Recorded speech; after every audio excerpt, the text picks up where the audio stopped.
3 years po akong OFW sa Lebanon, isang katulong na nakakita lang ng boosting ng Elites Empire, and with that boosting, naghaw lang ako. I'm earning 15,000 monthly sa Lebanon. Tuloy-tuloy ko ang Elites Empire hanggang sa nakauwi ako for good. Elites Empire will save you.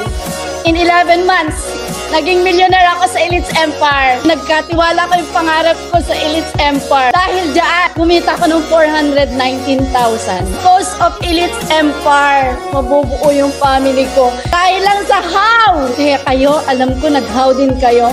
And the moment na nandito na kayo, congrats sa'yo kasi alam kong yung narating ko, mararating at mararating mo din. It's gonna come. Change is gonna come.